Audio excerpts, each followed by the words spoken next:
Saya mau cerita kebenaran. 13 tahun saya menangis. 13 tahun saya mencari kebenaran. 13 tahun saya mencari seorang guru yang mursyid, yang bisa mengantarkan saya untuk menemukan kebenaran yang sejati. Dari kecil saya belajar sholat. Umur 19 tahun saya sudah hafiz Quran. Karena bapak saya kiai.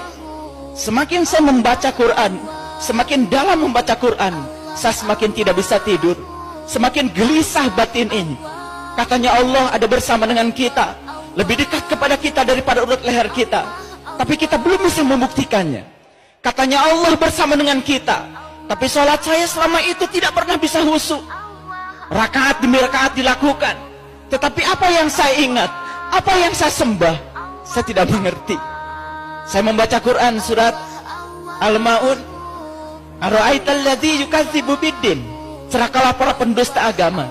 Fazalikal ladzi yad'ul yatim. Yang mentelantarkan yatim. Siapa yatim itu sesungguhnya?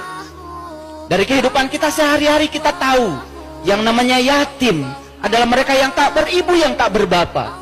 Tapi begitu saya membuka lembaran-lembaran kitab yang hakiki, ternyata yatim bukan yang tak beribu, tak berbapa. Bukan manusia yang namanya yatim. Yang tak beribu, yang tak berbapa bukan manusia. Setiap manusia yang lahir ke dunia pasti ada ibunya, pasti ada bapaknya. Betul?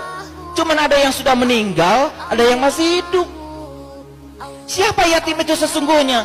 Yang tak beribu, yang tak berbapa. Berarti yang yatim adalah yang tidak pernah dilahirkan. Siapa yang tidak pernah dilahirkan? Yang tidak pernah dilahirkan adalah jiwa kita. Yang tidak pernah dilahirkan adalah diri sejati kita. Itu yang tidak pernah dilahirkan. Itulah diri kita yang sebenarnya, yang ditiupkan langsung oleh Allah. Fa idza sawaituhu wa nafakhtu fihi min ruhi faqul lahu sajidin. Dan ketika aku telah selesai menciptakan tubuhmu, aku tiupkan ruhku. Itu yang yatim. Itu yang banyak ditelantarkan oleh kita. Salat kita cuma raganya saja. Jiwa kita di mana? Cipta kita di mana? Rasa kita di mana? Kita tidak pernah berhubungan dengan yang tiga, hanya berhubungan dengan raga saja. Lalu banyak rakaat yang dilakukan, tapi rakaat demi rakaat tidak membuat kesadaran kita semakin hari semakin bertambah.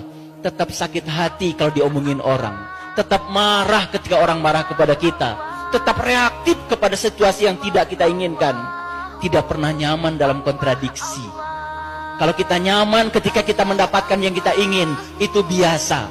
Tapi kalau kita tetap nyaman dalam kontradiksi, mendapatkan yang tidak kita inginkan, tetap nyaman, itu ukuran spiritual. Disitulah ukurannya akhlak kita. Sholat bukan tujuan, tujuan kita adalah akhlak. Nabi Muhammad menjadikan sholat sebagai sarana untuk membangun akhlak.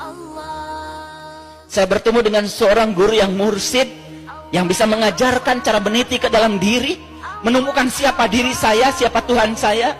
Justru saya tidak menemukan di pesantren, tanpa menganggap rendah pesantren. Jadi kalau begitu, di mana sebetulnya ilmu agama yang sebenarnya itu ada? Saya cuma punya satu keyakinan, karena Allah dalam hadis qudsi mengatakan, para waliku ada di bawah naunganku, dan tidak ada mengenal seorang wali tanpa seizinku. Kewalian seseorang tidak akan pernah ditampakkan kecuali kepada mereka yang mencarinya, yang merindukannya. Saya cuma bisa mendoakan pada ibu bapak sekalian, semoga setelah ini bapak ibu bisa menemukan seorang pewaris ilmunya Nabi, yang bisa mengajarkan ilmunya Nabi. Seorang sahabat bertanya pada Rasulullah, ya Rasulullah, aku bahagia hidup sejaman dengan engkau, karena aku mendapatkan ilmu langsung dari tanganmu. Apa kata Rasul? Engkau bahagia karena hidup sejaman dengan aku, tapi jauh lebih bahagia umatku, kata Nabi, yang hidup tidak sejaman dengan aku, tapi mereka masih dapat ilmuku dari para pewarisku. Maka Nabi mengatakan, al-ulama warasatul anbiya. Ulama adalah mereka yang mewarisi ilmunya Nabi. Di mana ilmunya Nabi sekarang? Subhanallah. Yang menceritakan Allah banyak orangnya, yang tahu Allah sedikit orangnya. Yang mengaku menyembah Allah banyak orangnya, tapi yang diaku oleh Allah bahwa dia menyembah Allah sedikit orangnya. Allah sendiri mengatakan di Quran, Sullatum minal awwalin wa qalilum minal akhirin. Yang beriman itu sebagian awalnya banyak, tapi setelah diseleksi oleh Allah, tinggal sedikit. Makanya di dalam Al-Kahfi dikatakan, tinggalkan kebanyakan orang, cari gua yang bisa memberikan keselamatan. Masuklah pada kelompok yang sedikit.